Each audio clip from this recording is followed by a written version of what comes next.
Hello my dear teachers, friends and researchers. आज मैं आपके साथ एक रिसर्च पेपर डिस्कस करूंगी और उसका फॉर्मेट और हम उस पर कैसे मेहनत स्टार्ट कर सकते हैं कि हम एक डिसेंट पेपर लिख पाए। ठीक है।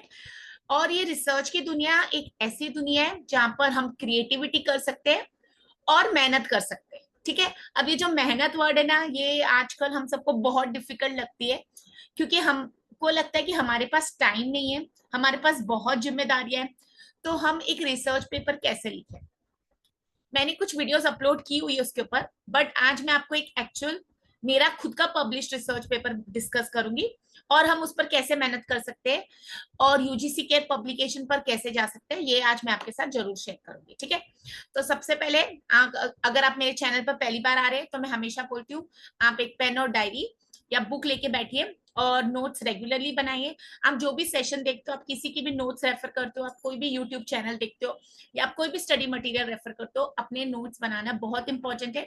और मैं एज अ टीचर हमेशा कहती हूँ कि अगर ये हमारी जो बुक के नोट्स है, अगर हम वो नोट्स नहीं बना सकते तो हम करेंसी वाले नोट्स भी नहीं बना पाएंगे। ठीक है। तो आज आपकी नॉलेज है जो, वो ही आपको आगे जाके आपको इनकम सोर्स और आपका करियर बनाने वाले। तो मेरे चैनल के साथ अगर आप जुड़ना चाहते हैं तो प्लीज मेरे चैनल को लाइक शेयर और सब्सक्राइब कीजिए। और ये रिसर्च की गाइडेंस के अंदर मैं एक वीडियो आज आपके साथ शेयर करूँ। ठीक है। तो सबसे पहले ये याद रखते हैं कि यूजीसी केयर लिस्ट क्या है और हम इसको कैसे फाइंड आउट कर सकते हैं, ये भी मैं आपको अगले वीडियो में बताऊंगी। यहाँ पर मैं आज आपको बता रही हूँ कि ये मेरा खुद का रिसर्च पेपर पब्लिश्ड है। और सेशन स्टार्ट करने से पहले मैं हमेशा ना, मैं बिलीव करती हूँ कि ग्रेटिट्यूड में, और ग्रेटिट्यूड में बहुत पावर है। अगर आप ग्रेटिट्यूड करना स्टार्ट कर देते हैं तो आपकी लाइफ भी बदलेगी। ठीक है। मैं एक ह्यूमन रिसोर्स मैनेजमेंट सब्जेक्ट की टीचर हूँ, मैं मार्केटिंग पढ़ाती हूँ। तो जब हम ह्यूमन रिसोर्स मैनेजमेंट की बात करते हैं तो हमें पता है सबसे इंपॉर्टेंट हमारी लाइफ में एक मोटिवेशन होती है। ठीक है। एक मोटिवेशन होती है जो इंटरनल या एक्सटर्नल फैक्टर से आती है।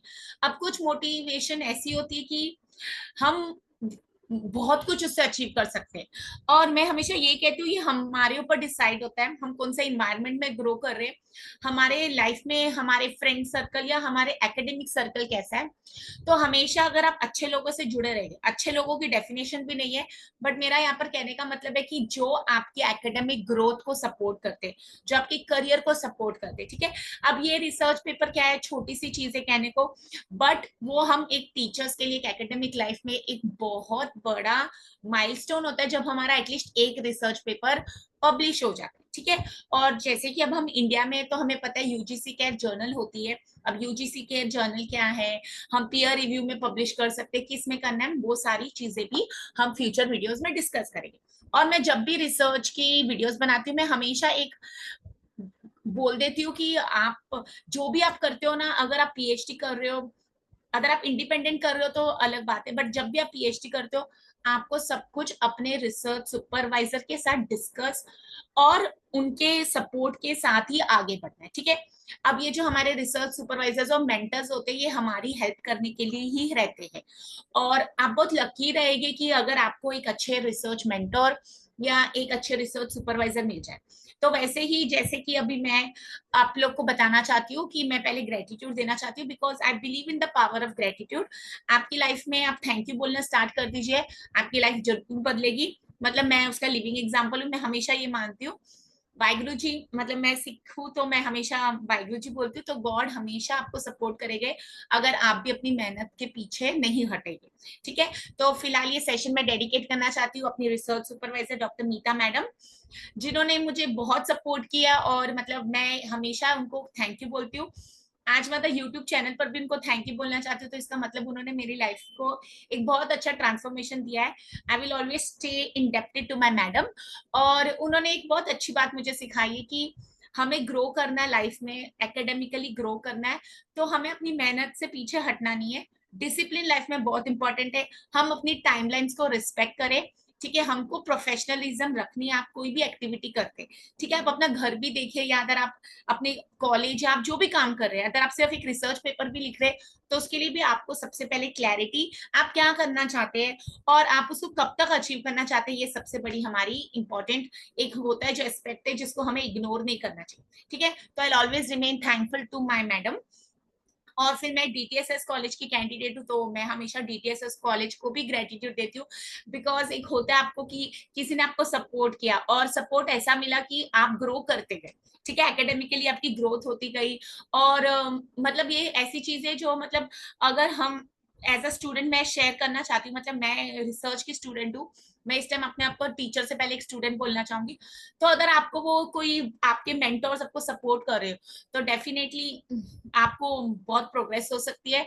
तो मैं अपने कॉलेज को थैंकफुल हूँ, मैं अपने कॉलेज के स्टाफ को, कॉलेज की प्रिंसिपल, अपने एचओडी, सबको सपोर्ट, मतलब उन्होंने मुझे काफी दिया मेरे रिसर्च सेंटर ने, डीटीएसएस कॉलेज, तो I am indebted to them also. और मेरे स्टैटिस्टिशियन जिन्होंने कोशिश की कि मैं अगर कुछ अच्छा रिसर्च पेपर आइडिया लेके आई हूँ, तो उसके ऊपर हम मेहनत करके आगे बढ़ सके। और जो अब मैं आपके साथ रिसर्च पेपर शेयर करने जा रही हूँ, उसमें मुझे बहुत खुशी आपको शेयर करने में कि मैंने उसमें ना एक कॉन्फ्रेंस वर्कशॉप में, कॉन्फ्रेंस होती है जो हमारी पेपर पर, मैंने उसमें थर्ड प्राइज जीता था, ठीक है। तो चलते हैं।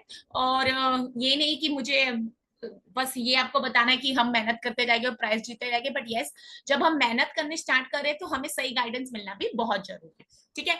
और मेरा हमेशा एक डिस्क्लेमर रहता है रिसर्च की हर वीडियो में कि जब भी आप रिसर्च करते हैं, सबसे पहले आप कौन सी यूनिवर्सिटी में एनरोल्ड है, आप उसकी गाइडलाइंस, आपको क्या मैंडेटरी वहां पर रिक्वायरमेंट्स है, आपके रिसर्च सुपरवाइजर के साथ ही डिस्कस करके आपको अपनी ये रिसर्च जर्नी स्टार्ट करनी, ठीक है। आप इंडिपेंडेंटली कर रहे हैं तो यस, आप कौन सी जर्नल में पब्लिकेशन करने वाले, अगर आपको वो पता है, आप कौन सी कॉलेज की कॉन्फ्रेंस से जुड़ने वाले, वहां की गाइडलाइंस पढ़िए। और देखिए, कभी भी हम ये कहने को कागज के 6 टुकड़े 10 टुकड़े बन जाएंगे, बट अगर आप एक अच्छा काम करेंगे तो कल आप किसी को अपना अच्छा काम बता सकते हैं। एंड ये अच्छे काम की कोई डेफिनेशन नहीं है, बिकॉज जब भी सब्जेक्टिव चीजें आ जाती है तो हम बोल सकते हैं कि इस चीज में ये कमी है, इस चीज में ये कमी है, बट यस, इतनी तो हम मेहनत कर ही सकते हैं कि हम आगे जाके उसको मतलब कभी प्रेजेंट कर सके, ठीक है। तो चलते हैं, विदाउट ऑफेंडिंग एनीवन, मैं किसी को ये नहीं बता रही हूँ कि हम यहाँ मेहनत नहीं कर सकते या फिर, बट यस, हमें ये मेहनत करनी है। और मैं अगर यूट्यूब चैनल पर बोल रही हूँ तो मैं हमेशा डिस्क्लेमर भी दूंगी कि आपको जो ठीक लगे आप वो कीजिए, डिस्कस कीजिए, बट रिसर्च की कुछ बेसिक गाइडलाइंस है जो हमेशा कॉमन रहेगी, तो आज मैं आपके साथ वो शेयर करूंगी, ठीक है। तो सबसे पहले हमारा इंपॉर्टेंट होता है टाइटल। अब ये टाइटल हम कब फ्रेम करते हैं और कैसे फ्रेम करते हैं, ये मैंने ऑलरेडी वीडियो बनाई हुई है। अगर आपके पास टाइम है, और मैं कहती हूँ टाइम निकालना चाहते हैं, तो आप मेरी वो वीडियोस को देख सकते हैं, मैं डिस्क्रिप्शन बॉक्स में आपके साथ शेयर कर। तो सबसे पहले मेरी रिसर्च टाइटल है N exploratory research on enhancing awareness of BST bus mobile application प्रवास इन मुंबई रीजन, ठीक है। अब टाइटल ऐसा होना चाहिए जो शॉर्ट होता है और सेल्फ एक्सप्लेनेटरी होता है, ठीक है। तो अब यार, मैंने एक्सप्लोरेटरी रिसर्च, अब जब आपको मैं नेट सेट पढ़ाती हूँ, अगर आपको टाइप्स ऑफ रिसर्च पता है, तो एक्सप्लोरेटरी रिसर्च एक ऐसी रिसर्च है जो पहले उस टॉपिक पर काम नहीं हुआ हुआ है, ठीक है। तो हमें ना, हम रैंडमली वो एक्सप्लोरेटरी वर्ड लिखते जा रहे हैं। Research design it is not exploratory, वो रिसर्च होती है जहां पर बहुत कम काम हुआ है, यहाँ पर या उस टॉपिक पर काम ही नहीं हुआ है, ठीक है। तो सबसे पहले वो याद रखना है, रिसर्च ऑन इनहांसिंग। अब मैं किसके बारे रिसर्च की हूँ, how to enhance awareness of BST bus mobile application. अब भी आपको पता है, हम मुंबई में रहते हैं, मुंबई में हमारे पास बीएसटी बस है, उसकी मोबाइल एप्लीकेशन है प्रवास, ठीक है। अब हमारे पास एक और एप्लीकेशन आ चुका है, चलो। तो ये मेरा पुराना पेपर है, बट ये प्रवास एप्लीकेशन अभी भी प्ले स्टोर पर एप्लीकेबल है और उसमें अभी तक टाइमिंग्स आते हैं। तो ये उसके बारे में अवेयरनेस क्रिएट कर रही हूँ उस बस मोबाइल एप्लीकेशन, क्योंकि मैक्सिमम लोगों को ये एप्लीकेशन पता ही नहीं था इन मुंबई रीजन, ठीक है। तो मैंने ज्योग्राफिकल रीजन भी बता दिया, मेरी रिसर्च से समझ आ गया टाइटल से कि मैं क्या रिसर्च कर रही हूँ, ठीक है। आगे चलते हैं। फिर हम लिखते हैं ऑथर्स, ऑथर्स के नेम, को ऑथर्स, एफिलिएशन, ठीक है, ये सब हो जाता है। उसके बाद ये एब्स्ट्रैक्ट जो होता है, अब हम एब्स्ट्रैक्ट कब लिखते हैं, जब पूरा पेपर बन जाए ना, तब हम एब्स्ट्रैक्ट लिखते हैं। अब हमारे साथ प्रॉब्लम क्या होती है, जब हम पेपर्स के लिए पब्लिकेशन के लिए जाते हैं, वो सबसे पहले हमें रिसर्च बोलते हैं एब्स्ट्रैक्ट भेजने को, ठीक है। अगर वो हम एब्स्ट्रैक्ट बाद में नहीं चेंज कर सकते तो वहां दिक्कत आती है। अब एब्स्ट्रैक्ट में क्या प्रॉब्लम है मैं बताती हूँ। एक दो कॉन्सेप्ट होते हैं, मैं बोलती हूँ, एक होता है हम एब्स्ट्रैक्ट टू रिसर्च पेपर जाए, और एक होता है रिसर्च पेपर टू एब्स्ट्रैक्ट, ठीक है। अब मुझे क्या होता है, मेरी मजबूरी है पेपर पब्लिकेशन करना, तो जो भी कॉन्फ्रेंस आएगी हम उसमें पेपर देना चाहते हैं, तो हम एक एब्स्ट्रैक्ट भेज देते कैसे भी लिख, बट एब्स्ट्रैक्ट हमेशा पूरी पेपर की समरी होती है। अब एब्स्ट्रैक्ट क्यों मांगा जाता है कॉन्फ्रेंसेज में, क्योंकि वहां पर जो रिव्यूअर होते हैं उनको पता लग जाता है क्या रिसर्चर जो पेपर हमको भेजने वाला है वो हमारे कोर एरिया में, हमारे थीम में फिट होता है, वो एक्सेप्टेबल होगा, ठीक है। तो ये सबसे बड़ा एब्स्ट्रैक्ट का होता है। और एब्स्ट्रैक्ट हमेशा पेपर कंप्लीट होने के बाद लिखना चाहिए। This is my suggestion. आप हो सकता है आपने पहले कुछ आइडिया था, आप वो लिखते, फिर आपको एब्स्ट्रैक्ट से रिसर्च पेपर बनाना पड़े। और प्रॉब्लम कब आती है, जब हमको एब्स्ट्रैक्ट चेंज करना अलाउ नहीं होता है। तो ये सबसे पहले आपको जानना जरूरी है। एब्स्ट्रैक्ट फ्यू वर्ड्स का होता है, कितने वर्ड्स का वो मैंने एक्सप्लेन किया। और आप जब भी जर्नल की पब्लिकेशन में जाएंगे, आपको वहां पर है ना क्लियरली लिखा होगा कि इतने वर्ड्स का ये एब्स्ट्रैक्ट अलाउड है। अब एब्स्ट्रैक्ट के नीचे आपके पास कीवर्ड्स होते हैं। अभी कीवर्ड्स कौन से होते हैं, अभी जैसे मेरा ये पेपर अगर ऑनलाइन अवेलेबल है, तो कल कोई रिसर्चर इस पेपर को ढूंढेगा, तो वो कैसे ढूंढेगा वो पेपर को, ठीक है। तो मुझे कुछ कीवर्ड्स देने, जैसे अब मैंने यहाँ लिखा awareness, BST buses, mobile application, public transport और प्रवास एप्लीकेशन का नाम। तो अगर आप गूगल पर ये टाइप करेंगे और अगर मेरा पेपर वहां पर ऑनलाइन अवेलेबल है, ऑनलाइन जर्नल में था, डेटाबेस में है, तो आपको मेरा ये पेपर इजिली मिल जाए। तो कीवर्ड्स किसके लिए होते हैं, सर्च करने के लिए। अब आप बीएसटी बस डालेंगे, आपको पता है मुंबई में, बट जो मुंबई से बाहर रहता है उनको थोड़ी ना पता है कि बीएसटी बस क्या है, ठीक है। फिर अगर मैं पब्लिक ट्रांसपोर्ट, तो डेफिनेटली जब आप पब्लिक ट्रांसपोर्ट इन मुंबई डालेंगे तो आपको बीएसटी बस मिलने वाली है, ठीक है। तो एब्स्ट्रैक्ट हम कब लिखेंगे, मैं कहती हूँ पेपर के बाद। अब हम आ जाते हैं इंट्रोडक्शन पर। आप मेरे साथ अगर बने हुए हैं तो प्लीज एक पेन और डायरी ले आइए, मैं आपके लिए पॉज करने के लिए रेडी हूँ। या आप अभी जुड़े हो मेरे सेशन के साथ, तो प्लीज 1 मिनट पॉज कीजिए मेरी वीडियो को और जाके पेन और डायरी लेके आइए।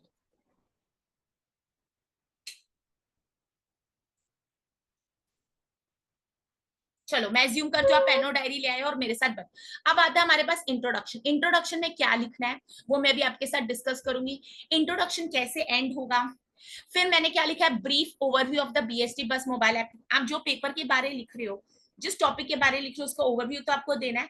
तो ये प्रवास एप्लीकेशन क्या है, ठीक है। और ये क्यों बीएसटी लेके आई थी, वो थोड़ी सी मैंने इसमें स्टोरी लिखी है।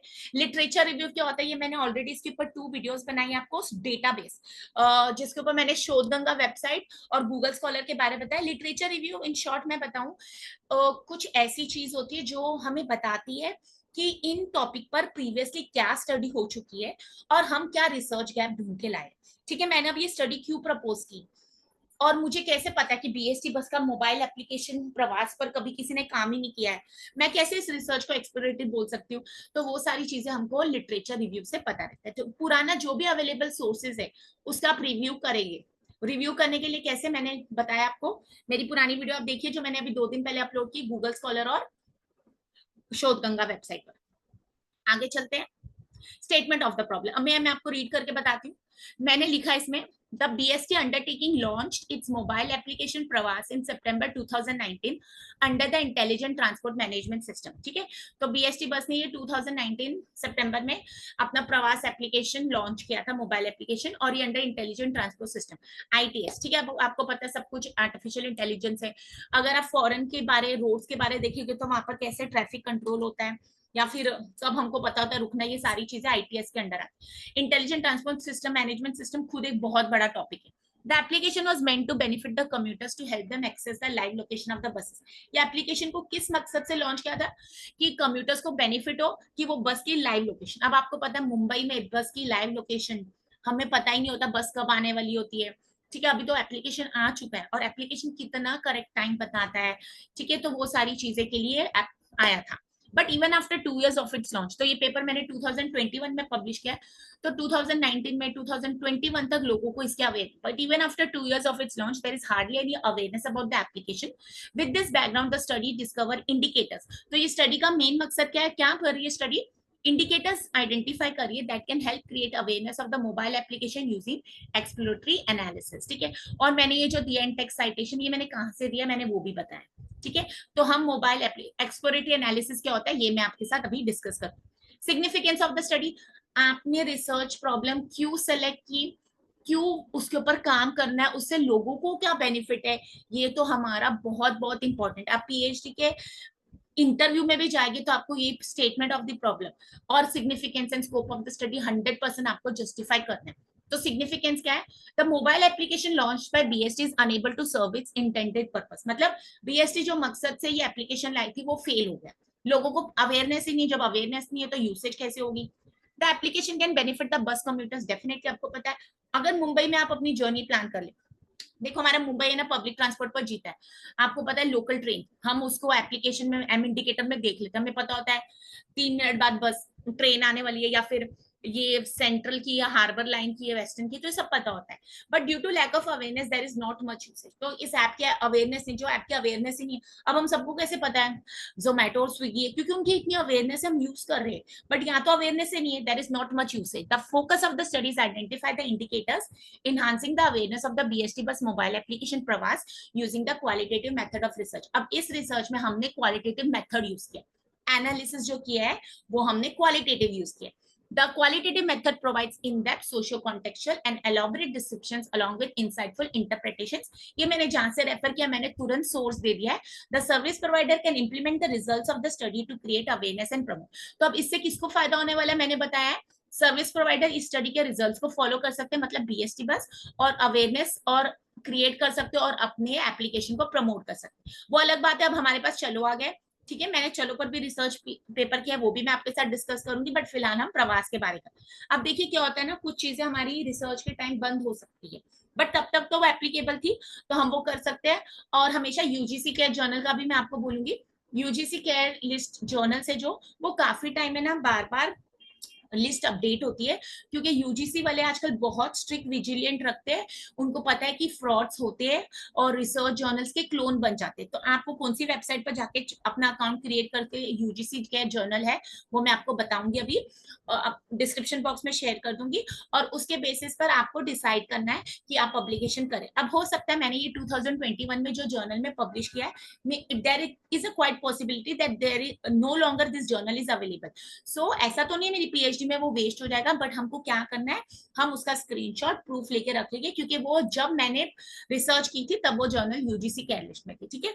और इसके लिए फिर से मैं अपना डिस्क्लेमर दूंगी, ये सारी चीजें जो मैं आपके साथ शेयर कर रही हूँ, आप अपने रिसर्च सुपरवाइजर, आप अपने रिसर्च सेंटर, और जो भी आपकी जिस कंसर्न अथॉरिटी के साथ आप काम करें उनके साथ आपको ये सारी चीजें पहले क्लैरिफिकेशन करनी जरूरी, ठीक है।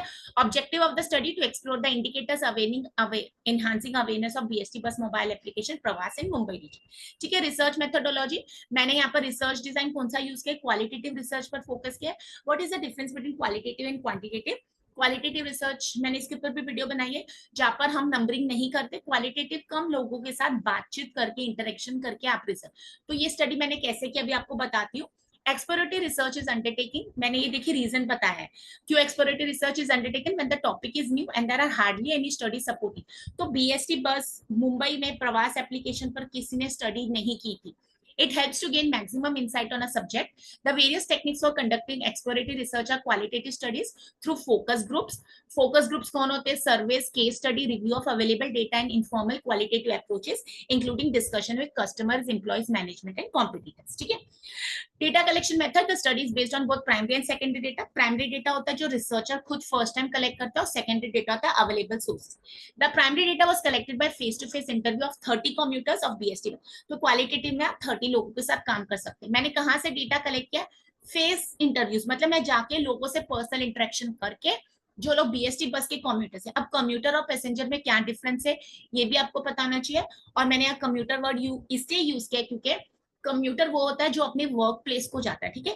पैसेंजर कोई भी हो सकता है। अब जैसे मेरी स्टडी में हाउसवाइफ नहीं है, housewife is not travelling by BEST bus on a regular basis, but a person who is going to office will be traveling at least 6 days or maybe 3 days in a week to access his workplace, ठीक है। तो यहाँ पर मैंने इसलिए computer को हमको पता होना चाहिए हम क्यों कम्यूटर वर्ड यूज कर रहे हैं। फिर हमारे पास है 15 commuters are aware of the mobile application and 15 were completely, तो कुछ को पता ही नहीं था। The secondary data has been collected from available sampling method, the method selected was convenient sampling. अब हमारे पास दो मेथड्स होते हैं, प्रोबेबिलिटी और नॉन प्रोबेबिलिटी। अब आपको क्या याद रखना है, सैम्पलिंग फ्रेम। अब सैम्पलिंग फ्रेम क्या होती है, एग्जांपल मैं आपको देती हूँ। जैसे कि आप कॉलेज में टीचर हो, आपको पता है आपकी क्लास में 60 स्टूडेंट्स हैं, ठीक है। तो 60 स्टूडेंट्स के आपके पास पूरा डेटाबेस रहेगा, रोल नंबर दिया आपने, नेम, हम तो सारी चीजें इंफॉर्मेशन ले लेते हैं ना, ठीक है। तो बैकग्राउंड, तो क्या होता है, ये हमारा डायरेक्टरी बन गई है, हमारा एक लिस्ट बन गई है। तो मुझे हमेशा पता होगा मेरे क्लास में इतने फीमेल से इतने मेल से, इतने बच्चों ने ये सब्जेक्ट लिया, इतने बच्चे ये वाला सब्जेक्ट पढ़ रहे, इतने बच्चे। तो ये सारी लिस्ट जब अगर अवेलेबल है तो आप प्रोबेबिलिटी मेथड यूज कर सकते हैं। जब आपके पास ये सारी लिस्ट अवेलेबल नहीं है, अब मुंबई में अगर मुझे पता है कि 25 लाख कम्यूटर्स डेली बीएसटी बस से जा रहे हैं, बट मुझे ये तो नहीं पता वो 25 लाख लोग कौन है, तो मैं वो 25 लाखों को कैसे ढूंढूंगी। इसलिए हम यहाँ पर क्या करते हैं, जब भी सैम्पलिंग फ्रेम, ये जो लिस्ट नहीं है मेरे पास, तो हम हमेशा नॉन प्रोबेबिलिटी यूज करते हैं। ठीक है, अब इसमें भी बहुत सारे फॉर्मूले, क्यों हम कब क्या यूज करते हैं, बट हमको ये याद रखना है, जब भी हमारी कस्टमर स्टडी होती है 99% आप यूज करेंगे non probability. You have to give a justification that why you have selected non probability method and which method under non probability. तो यहाँ पर मैंने कन्वीनियंस क्यों सैम्पलिंग, क्योंकि एक तो पहली बात लोगों को इस ऐप की अवेयरनेस नहीं थी, मुझे ऐसे लोग मिलने भी मुश्किल थे जिनको मोबाइल एप्लीकेशन प्रवास, और फिर अगर मैंने उनके मोबाइल में जाके मोबाइल एप्लीकेशन डाउनलोड करा है, एटलीस्ट उनको थोड़े दिन तो यूज करने में समझ आएगा। आप किसी की अवेयरनेस नहीं चेक कर सकते एक दिन में, तो एटलीस्ट कोई यूज कर रहा हो ऐप, उसको पता हो ऐप को एक्सप्लोर कैसे करना है, तो तभी जाके मैं ये डेटा कलेक्ट कर पाई। तो एक तो पहले अवेयरनेस ही नहीं थी, तो इसलिए मुझे ये क्वालिटेटिव स्टडी करनी पड़ी। ठीक है, convenience sampling and anyone travelling by BST buses to, तो जो भी बीएसटी बस से ट्रैवल कर रहा था बट उसको प्रवास के बारे में पता था कि नहीं, ये मैंने देखा। ठीक है, सैंपल साइज 30 कम्यूटर्स, और मैंने लिखा है देवर ट्रैवल पर्पसेस। ठीक है, और बीएसटी बस यूज कर रहे थे अपने ट्रैवल के लिए, मतलब ऐसा नहीं कि वो नहीं जा रहे हैं और मैंने झूठा डेटा दिया। Statistical tools and technique, the statistical tool used is NVivo12, तो ये क्वालिटेटिव सॉफ्टवेयर है, and the technique uses text mining. अब ये क्या होता है, the interview conversation was converted into a transcript, मैंने लोगों से इंटरव्यू लिया, ठीक है, मैंने उसको ट्रांसक्रिप्ट में कन्वर्ट करवाया। The analysis of the transcript was done using qualitative analysis software NVivo 12। Text mining अब क्या है, is a technology that helps extract meaningful information from textual documents. ठीक है, ये एक टेक्निक है टेक्स्ट माइनिंग, जो हम जैसे आपको अगर आपने कस्टमर रिलेशनशिप पढ़ते हो या फिर आप रिसर्च पढ़े हो तो टेक्स्ट माइनिंग क्या होता है, डेटा माइनिंग क्या होता है, ये सब उसमें से। ठीक है, दादा in depth analysis explain with the help of word summary and word cloud. तो यहाँ पर हमने क्या एनालिसिस किया, वर्ड समरी और word cloud. Word frequency analysis is perform through NVivo। The analysis show the number of times a word is used and yields into a word cloud. अभी आपको समझ नहीं आएगा, मैं समझाती हूँ। Word cloud is a visual representation. The most repetitive word used in the interview has a bigger size in the word. ठीक है, अब मैं ना ये लिमिटेशन बाद में पढ़ती हूँ, पहले मैं आ जाती हूँ एनालिसिस पर। अब ये देखिए, अब ये होता है क्लाउड, ये विजुअल रिप्रेजेंटेशन, ये एनालिसिस है, ये कहाँ से बना है, NVivo वर्ड फ्रीक्वेंसी है।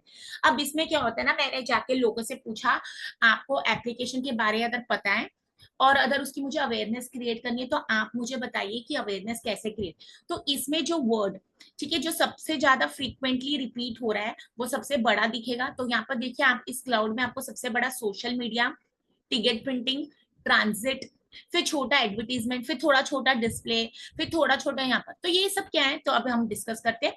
तो जैसे कि मैंने लोगों को पूछा हम इसकी अवेयरनेस कैसे करेंगे, ये देखिए, अब ये इसका रिजल्ट है वर्ड।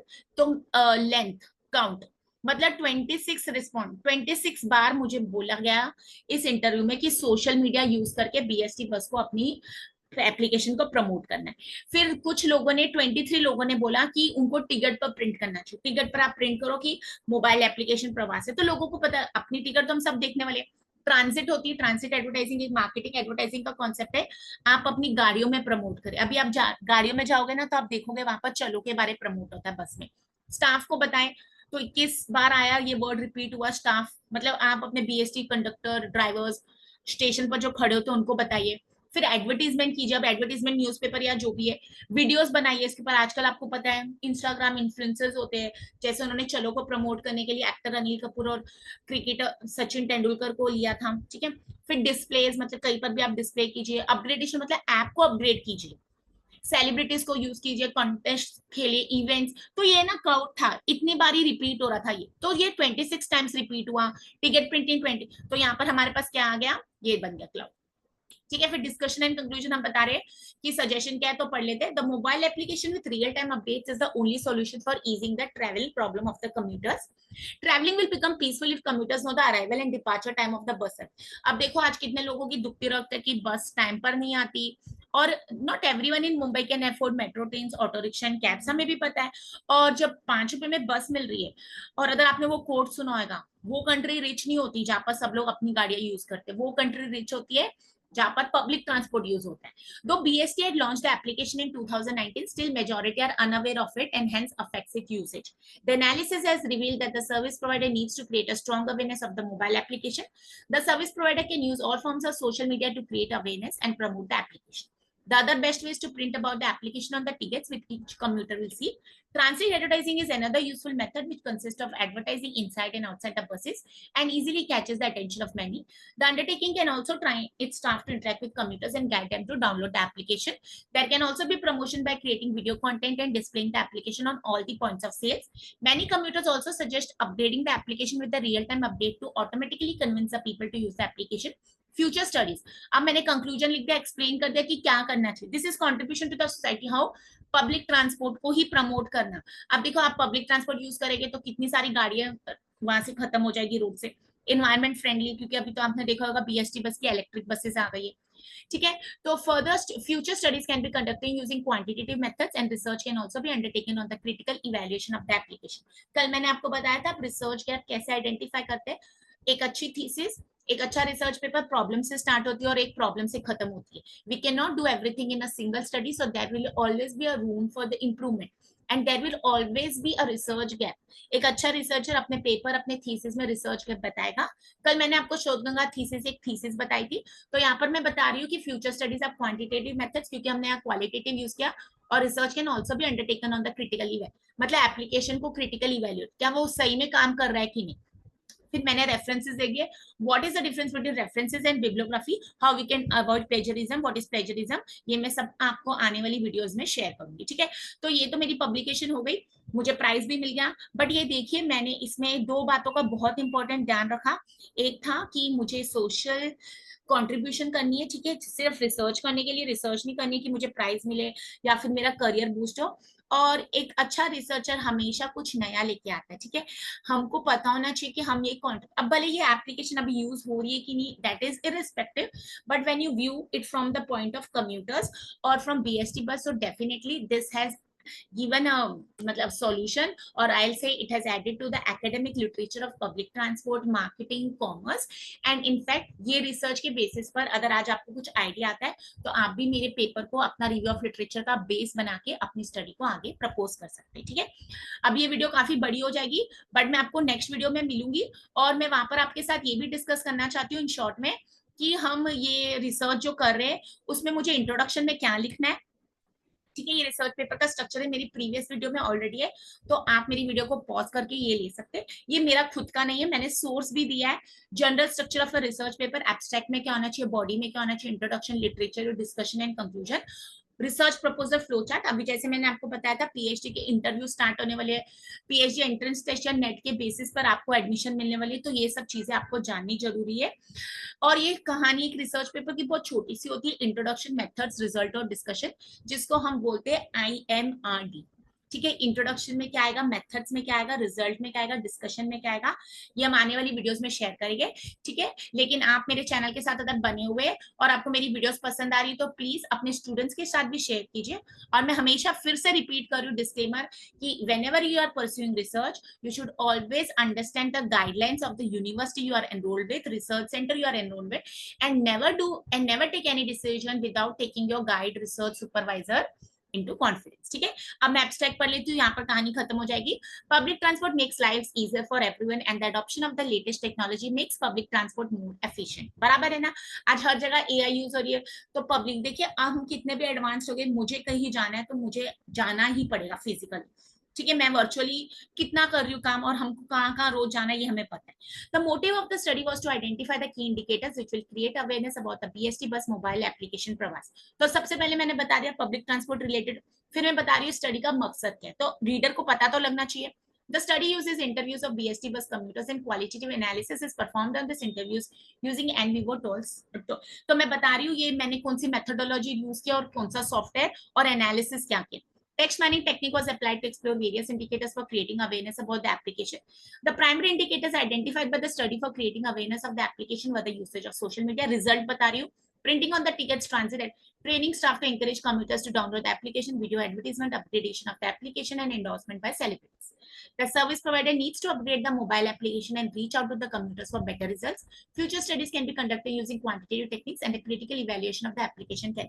तो देखिए आपने मेरा टाइटल पढ़ा, आपने एब्स्ट्रैक्ट पढ़ा और सीधा कंक्लूजन पढ़ा, तो अंदर की बॉडी भले आपने नहीं पढ़ी, आपको पूरी आइडिया मिल गया कि रिसर्च पेपर क्या था. So this is how a research paper should be. तो जब भी आप मेहनत कर रहे हैं, कोई अच्छे 10 पेपर्स को भी अच्छे से पढ़ेंगे ना, तो आपका रिव्यू ऑफ लिटरेचर बहुत स्ट्रांग हो जाएगा। जैसे ही आपका रिव्यू ऑफ लिटरेचर बहुत स्ट्रांग हो गया, आपका क्वेश्चनर सुपर्ब बनेगा, ठीक है। और देखिए अब हमारे पास एआई है, हमारे पास पीएचडी आउटसोर्सिंग का कॉन्सेप्ट है, पैसे दे के काम हो सकता है सब, बट जब हम में काबिलियत है तो हम क्यों नहीं करें, ठीक है। हेल्प और गाइडेंस चाहिए तो वो ऑलवेज अवेलेबल रहती है। आप मांगते ही नहीं हेल्प तो आपको मिलेगी कैसे, ठीक है। तो कोशिश कीजिए आप अपने काम को खुद कीजिए। जैसे मैं हमेशा बोलती हूँ, हम जब पेरेंट्स बन जाते हैं हम अपने बच्चे की देखभाल खुद करना चाहते हैं। बहुत मजबूरी होती है कि हम नीड्स रखते हैं या फिर उनको क्रैच में डाल के आते हैं, ठीक है।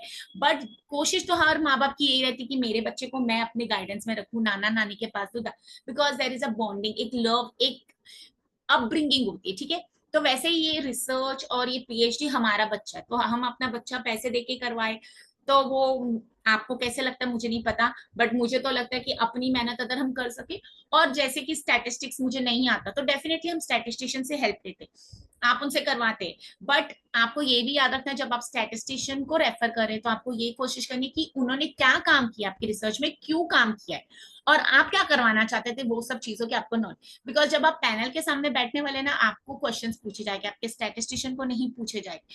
तो इतनी मेहनत हम कर सकते हैं, ठीक है। बहुत सारी वीडियोस अवेलेबल है यूट्यूब पर, आपको बस पता होना चाहिए आपको मेहनत क्या करनी है। मुझे भी ये नहीं आता था, मैंने भी सीखते सीखते ही सीखा है।